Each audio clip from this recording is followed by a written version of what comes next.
Hello friend, good morning, welcome back to a new blog. আশা করি তোমরা সবাই খুব ভালো আছো। আমিও ভীষণ ভালো আছি। সকালবেলা তো বড়মশাই খেয়ে চলে গেছে, আমরাও খেয়ে নিয়েছি। আমার তো আবার একটুখানি যেতে হয়েছিলো ব্যাংকে, আজকে তাই একটুখানি দেরি করে ব্লগটা করছি। ব্যাংকে যেতে হয়েছিলো ফোন নাম্বার অ্যাড করবার জন্য, গিয়ে তো কোনো কাজ হলো না। আমি ফোনটা নিতেই ভুলে গেছি, যেটার সঙ্গে করবে সেই ফোনটা নিতেই ভুলে গেছি। এত মানে বুদ্ধুর মতন কাজ করেছি কি বলবো আর। যাই হোক, তারপরে তো আমার বড় ওখান থেকে অফিস চলে গেল, আর আমি এবার চলে আসলাম। এসে ভাত বসালাম। ভাত আমার অর্ধেক হয়ে গেছে, অনেক দেরি করে এই জন্য ব্লগটা করলাম। ভাত বসালাম, ভাত অর্ধেক হয়ে গেছে। এখানে আলু ফুলকপির তরকারি করছি, ওখানে ডাল সেদ্ধ করে রেখে দিয়েছি। কোনো ডাল সেদ্ধ হয়ে গেছে এবং ডাল করা হয়নি। কালকে মাংস রয়েছে অনেকটা অনেকটা মাংস রয়েছে, ছেলের মাংস দিয়ে তো হয়ে যাবে। আর আমার বড়ের আলু ফুলকপির তরকারি হলে আর কিচ্ছু লাগে না, ও ফুলকপিটা এতটাই ভালোবাসে, ওই জন্য একটু বেশি করে আলু ফুলকপির তরকারি করেছি। কালকের মাংস রয়েছে কিছুটা, বাঁধাকপির বড়া করব, ডাল আর ভাত, আজকে এই রান্না, ব্যাস আর কিচ্ছু না। ভাত আমার মনে অর্ধেক হয়ে গেছে। আবার ছেলের পড়া আছে আজকে রির সাথে। কালকে তো দেখতেই পেলে কত রাত করে আমরা শুই।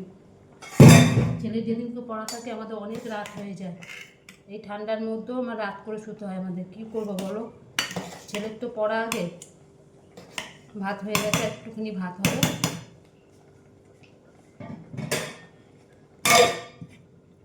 ঠিক আছে, এই হচ্ছে মোটামুটি আমার বাসনপত্র সব ধোয়া টোয়া হয়ে গেছে সবই। আজকে বৃহস্পতিবার, পুজো টুজো দিতে হবে, মানে অনেক কাজ আছে। পুজো টুজো দেবো, সব কিছু, জামা কাপড় তো কাচার কিচ্ছু নেই, সব কেচে ফেলেছি। এই কপিটা নামানোর পরে এবার ডালটা করবো, আর বাঁধাকপির বড়াটা চান টান করে পুজো টুজো দিয়ে লাস্টে করবো। কপিটা নামিয়ে তারপরে ডালটা সোমবার দেবো। ভাত এক্ষুনি নামাবো, ভাত মোটামুটি অর্ধেক হয়েও গেছে। ঠিক আছে, আর কিছুই নেই। বাসন টাসন আমি সব ধুয়ে রেখেছি, গ্যাসও মুছে রেখেছি।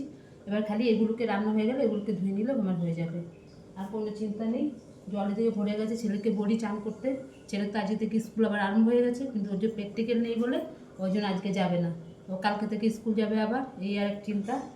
ঠিক আছে, যাই, গিয়ে তাড়াতাড়ি ফটাফট করি। কোনখান দিয়ে যে বেলা চলে যাচ্ছে চিন্তা নেই। আমার ব্যাংকে গেছিলাম বলে আমার আরও দেরি হয়ে গেল আজকে, অনেক দেরি হয়ে গেছে। ঠিক আছে, দেখতে থাকো।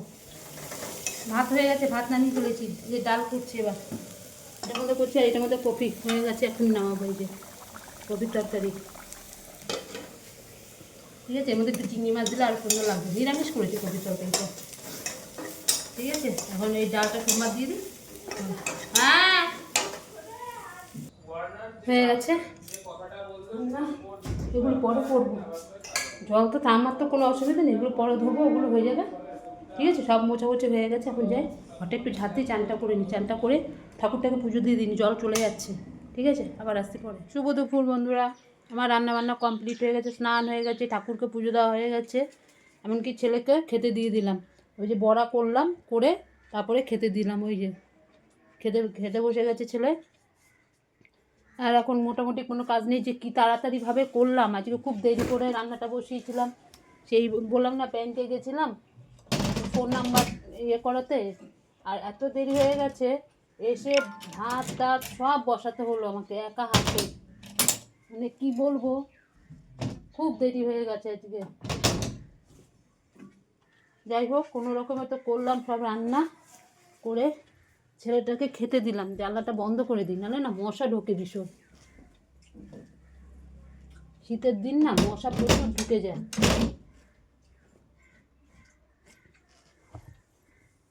ছেলেটা খেয়ে নিক।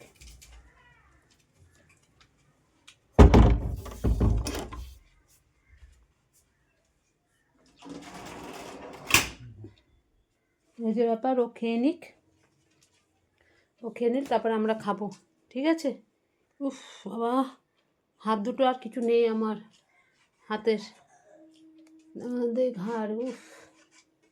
একটা সারে তো একটা শুরু হয়, একটা সারে তো একটা শুরু হয়। শীতকালে জানি বেশি রোগ ব্যাধি শুরু হয়, যে কী বলবো। ঠিক আছে, দেখতে থাকো, ও খেয়ে নিক, তারপরে আবার আসবো। শুভ সন্ধ্যা বন্ধুরা, ছেলেকে দিয়ে এসেছি পড়াতে, তখন অনেক দেরি হয়ে গেছে। শীতের বেলা না, শুয়ে পড়লে না আর বুঝতে পারি না।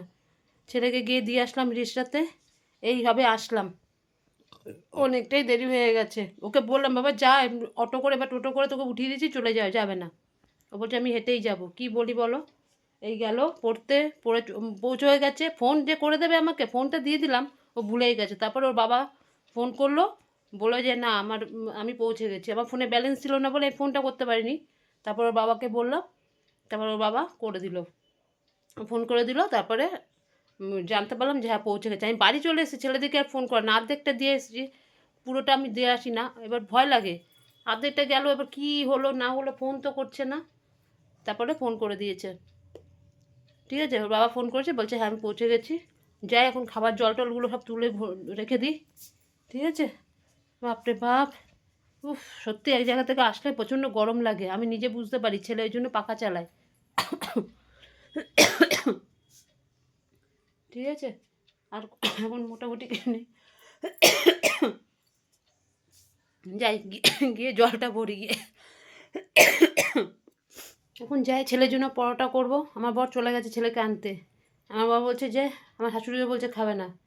বর বলছে যে তাহলে আমিও খাবো না, ছেড়ে দাও। আমি তাহলে ছেলের জন্য করছো এখন, আমার জন্য পরোটা করে নাও, আমি ওই দিয়ে খেয়ে নেবো। গুড় আছে, খেজুরি গুড়, ওই দিয়ে খেয়ে নেবো।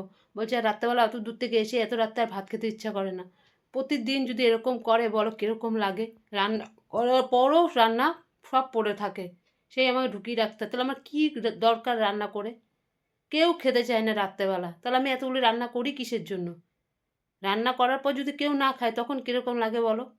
আমার ছেলে খায় না সেটা ঠিক আছে, তোমরা তো খাও, অফিস থেকে এসে ভাত তো দুটো খাবে, খাবে না বোন বলছে। বলে আর রাত্রেবেলায় ঠান্ডার মধ্যে খাবো না, আমার জন্য কটা পরোটা করে নাও। কী বলো, এখন আমি আর খাবো? আমিও তো খাবো না। এখন সব ধরে ফ্রিজে ঢুকিয়ে রেখে দেবো। আর কালকে থেকে আমি রান্না করবোই না, যা আবার হবে, করবোই না আমি রান্না। রান্না করার পর যদি এরকম না খায় তখন আর ভালো লাগে না আমার, সত্যি কথা বলতে। যাই এখন কটা রুটি পরোটা করে নিই, ওই খেয়ে নেবে বলছে। এই শীতকাল এসছে না, এই সব কটা আমার শাশুড়ি তো মানে 3-4 দিন হয়ে গেল রাত্রেবেলা খাবে না, খাবেই না। ওই যে সন্ধ্যাবেলা শুয়ে পড়বে আর উঠবে না, এতটাই মানে এরকম, মানে এগুলো সব গালের শীতের ভয়ে খাবে না। তা আমি শীতের মধ্যে তো এই তো এখন গিয়ে রুটি মুটি করবো, তা আমার শীত লাগে না? কি বলবো বলো, করতে তো হয় না, করি তো আমি, সে আমি বুঝি। না খেলে কীরকম লাগে, খুব রাগ হয়েছে আজকে আমার। ঠিক আছে, যাই গিয়ে কটা রুটি করি, পরোটা করে নিই। কেন, কি খেতে চাস তুই? এই আসলো ছেলে, এই সবে ঘরে ঢুকলো। বাবা পাখা চালাস না প্লিজ, বাবা পাখা চালাস না, একটু খালি গায়ে থাক তাও ভালো, তুমি পাখা চালাস না, চালাস না। সবাই এসেছিলো পড়তে? জানো তো যে সবাই আসবে, তুই তো বললি তো আসবে না। একটা ছেলেই তো বললাম যে আসবে না। তাহলে কে কে পড়লো? আমি আর অদ্রিজা। এই আসলো ছেলে পড়ে, এবার এসে বলছে মা কিছু খাবার টাবার বানিয়েছে, মানে কি খিদে পেয়েছে। এবার যা হাত মুখ ধুয়ে আয়, আমি দিচ্ছি খেতে। এখন বাজে 11:15, এই ঘরে ঢুকলো। আরেকজনের চোখ বুজে যাচ্ছে।